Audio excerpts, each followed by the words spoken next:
राष्ट्रीय पत्रकार महासंघ के द्वारा मंडलायुक्त को चावल माफियाओं की साठगांठ के द्वारा दर्ज हुए झूठे मुकदमे को खत्म कराने को लेकर सौंपा ज्ञापन। गभाना पुलिस की कार्यशैली पर उठाए सवाल। जिला अलीगढ़ में जहां एक ओर पत्रकारों के ऊपर हर रोज झूठे मुकदमे दर्ज किए जा रहे हैं, तो वहीं दूसरी ओर माफियाओं की सरपरस्ती के चलते पुलिस की कार्यशैली पर भी सवालिया निशान उठने लगे हैं। यही कारण है अब दर्जनों पत्रकारों के द्वारा पुलिस के खिलाफ भी मोर्चा खोल दिया है। राष्ट्रीय पत्रकार महासंघ के दर्जनों पदाधिकारियों के द्वारा मंडलायुक्त को एक ज्ञापन सौंपते हुए चावल माफियाओं के खिलाफ कार्रवाई पर पुलिस के द्वारा दर्ज किए गए झूठे मुकदमे की वापसी को लेकर एक ज्ञापन सौंपा है, जिसमें उनके द्वारा जांच कर कार्रवाई का आश्वासन पीड़ित पत्रकार को दिया है। दरअसल ये पूरा मामला जिला अलीगढ़ के थाना गभाना क्षेत्र का है, जहां बीते दिनों जालसाजी करने के साथ एक चावल माफियाओं के द्वारा मनगढ़ंत कहानी बनाकर 2 पत्रकारों पर झूठा मुकदमा दर्ज करा दिया, जिसे आहट होकर पीड़ित पत्रकारों के द्वारा थाना गभाना पुलिस के खिलाफ भी कार्रवाई की मांग की गई है। पत्रकारों का साफ तौर पर कहना है, खबर प्रकाशन से बौखलाए चावल माफिया के द्वारा थाना गभाना पुलिस से साठगांठ करने के बाद झूठा मुकदमा 2 पत्रकारों पर लिखा गया है। 2 जनवरी 2023 को दर्ज हुए मुकदमे को लेकर जिले भर के पत्रकारों में रोष व्याप्त नजर आ रहा है। मंडलायुक्त को ज्ञापन देकर पत्रकारों के द्वारा चावल माफिया के खिलाफ कार्रवाई की मांग की गई है, तो वहीं दूसरी ओर पुलिस के द्वारा दर्ज किए गए मुकदमे की तत्काल वापसी के लिए मंडलायुक्त के द्वारा आश्वासन दिया है। अब देखना ये होगा हर रोज दर्ज हो रहे झूठे मुकदमे को लेकर आला पदाधिकारी आखिर किस तरीके का रुख अपनाएंगे। आपको बता दें, हर रोज ग्रामीण, अचल व शहरी पत्रकार अधिकारियों की मनगढ़ंत कहानी का शिकार हो जाते हैं। यही कारण है उस शिकार को रोकने के लिए अब पत्रकारों के द्वारा एकजुटता दिखाना शुरू कर दिया है। जल्द ही ऐसे मामलों पर रोक नहीं लगाई गई तो पत्रकारों का आक्रोश एक बड़ी ज्वाला के रूप में उभर कर सामने आ सकता है, जिसका परिणाम प्रशासन को भुगतना होगा। आपको विशाल सक्सेना नाम है मेरा। कहाँ आए हुए हैं आप? मैं इस समय कमिश्नरी पर खड़ा हुआ हूँ। सभी पत्रकार साथी आए हुए हैं। गवाना में 2 पत्रकारों के खिलाफ मुकदमा लिखा गया। सबसे पहले मुकदमा लिखने वालों के खिलाफ भी कार्रवाई होनी चाहिए। मुझे ऐसा लगता है प्रशासन को जागरूक होना चाहिए।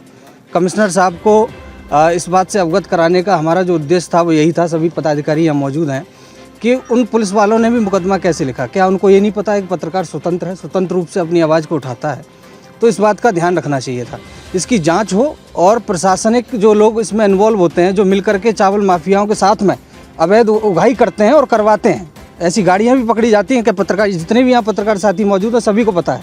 थाना हो और कहीं भी ऐसे मामले आते हैं तो कहीं ना कहीं पुलिस इन्वॉल्वमेंट होकर के उसमें दबाने का प्रयास किया जाता है। तो ऐसे लोगों को कड़ी से कड़ी कार्रवाई होनी चाहिए।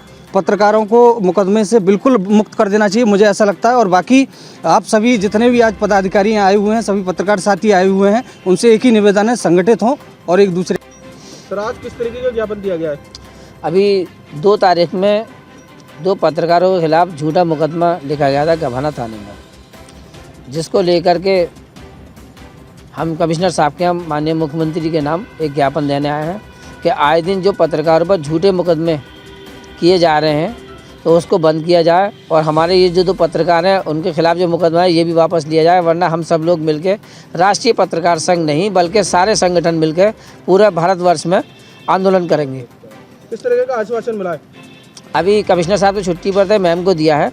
उन्होंने ये आश्वासन दिया है कि अब कि हम ये ज्ञापन मुख्यमंत्री तक पहुंचा देंगे और जिसको लेकर सारे पत्रकार इकट्ठे हुए हैं। अगर और फिर हमारे राष्ट्रीय पत्रकार महासंघ के जिला अध्यक्ष धर्मेंद्र सिंह राघव जी हैं, वो भी आए हुए हैं। अब आगे वो बताएंगे। सर, आज कहाँ आए हुए हो, किस तरह का ज्ञापन देना है? आज हम लोग कमिश्नरी पर आए हुए हैं और थाना गवाना में चावल माफिया की साठगांठ से पुलिस ने 2 पत्रकारों के खिलाफ झूठा मुकदमा दर्ज किया गया है, उसको वापस लेने की मांग कर रहे हैं। अगर इस तरह से होता रहा तो पत्रकार अपनी कलम कैसे चलाएगा, समाज की आवाज़ को कैसे उठाएगा? जब उसकी कलम ही तोड़ दी जाएगी तो कहाँ से काम करेगा? ऐसा नहीं होना चाहिए।